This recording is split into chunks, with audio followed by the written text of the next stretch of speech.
Bane TV zonna ne yanze okumpa omukisa okuba ku TV zonna mwebale nnyo mwebale ddala amanya ge Ronald Mayinja mbagala nnyo. Kulikayo ku stage. Nvuddeyo ku stage. Bannanga abantu bakulaze omukwano. Olulidde otyo okuba nti n'abantu bolinye ku stage ne bakuba endulu nga bayise erinnya Ronald Mayinja. Muli munze njagala nnyo abantu. Ate omanya ekiri mu mutima gwo kiri reflectinga n'ekiri mu mutima gw'omulala.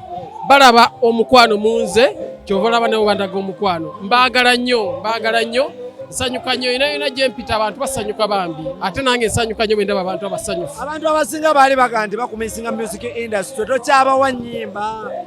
Actually ekyo kinyambye nnyo okuba nti obutabawo bwange kusirikamu kwange kubadde missed abantu bakumisinze kubanga bwe batakumisinga kitegeeza n'okubawo kwange tekwakola makulu.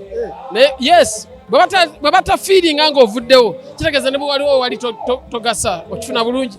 Naye mu kaseera kano ndi mu kuteekateeka nnyimba ate nnyingi ezijja waliwo ezimu kweziri ku TV muzirina tulinayo abawuwo tulinayo n'ennyimba endala zeni mukola videos zigenda kuba zifuluma ate tuddemu tusanyuke nga bwe twali. Abantu b'omugigi gwo Papa Misa Kisemakula Ajaluna Mubiru mwenna nga bwe mwali Jeffrey Lutaya mwenna temukyatuwa music bya ddala.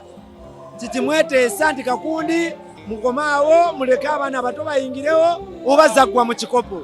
Mweziri baba mu kikopo mukyalimu naye kaakati mwe mwatuwanga amagezi tulane toyimba buyimbi kolako ne ku birala kolako ne ku birala era amagezi twagajja kummwe era mwe abantu mwe bwennyini mwe mutugende nti ate kimala mukome mukole ki muyimbe n'olwekyo tuli bantu bagonvu tugenda kuwuliriza tukomewo ku stage tuyimbe. Abapromota baavaayo ne bakola emiwendo ne babateekako emiwendo mwenna abayimbi era nga bagamba nti gwomu kubasala naye kino kyolabye kiri kitya. Eri yali ndowooza yaabwe kubanga bo kye bakola baagala bakukakkanye mu mutima gwo bagende okukulamuza ng'ogamba bugambi nti oba munnyambe nga gwe wennyini nga bakuwuliza nga atasaana atali worth it. Bo kye bakola kiringa omuntu ng'aggulako singa mba ngula this sort of views so kakulaga nti yalayisi nekumalamu amaanyi naye nga bwenjigula kati bw'ojinguza ate nze nenjikola kye nenjitumula so nabo kye baliko they are business people. Kati owulira otya okuba nti omuntu addira n'akukwata n'akuteeka ku mitwalo 20 nga promota ate nga gwennyini. Ekyo si kifaako kuba ye bandowooze nga nze si ye yange okulamuza buli omu ayogera ebibye so mbasimuwa budde bw'ati bw'abalowooza bandowooza sisobola kufuga ndowooza z'abantu. Abasajja abeera still abaavaayo ne bagamba nti bayimbi abasala kuwa omukugu bwetoleeta abantu tokyamula abantu ku stage waggwamu. Ezo ze ndowooza zaabwe kati gwali ku ground olabye eki okifuna bulungi.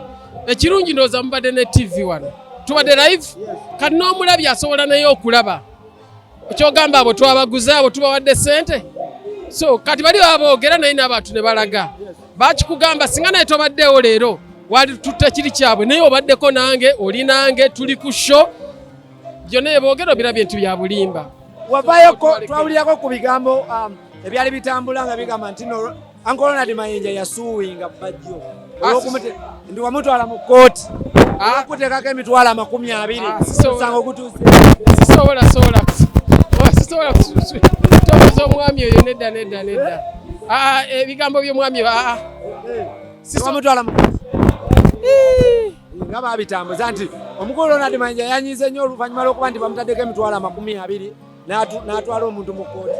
Saabiwulira nabiwulira omukulu oyo akola emirimu gye tumuleke akola emirimu gye. Naye lwaki bapromota baba babajangiza anti baagala twekkakkanye basobole okujja otugula nga ne bwako emitwalo 2 okkiriza bukkiriza akumalamu self-esteem ye kimukolera kubanga ajja okugula nga olaga nti tokya akuyambye buyambi oba nagamba ajja nkuyambe buyambi so ekyo bakikozesa nga business tactic.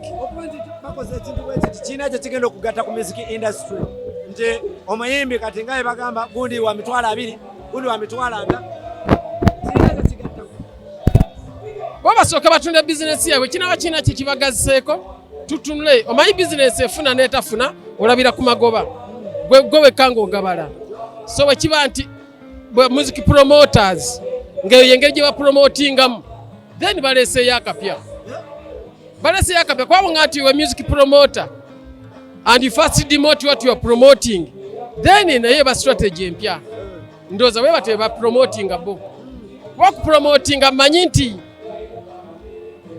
okubakulaakulanya nekyolaba nti tekikulaakulanya omulimu gwe kikola ki kikulaakulanya kale ate bw'oba nti tokulaakulanyiza ate n'ogaawo oli mukulaakulanya.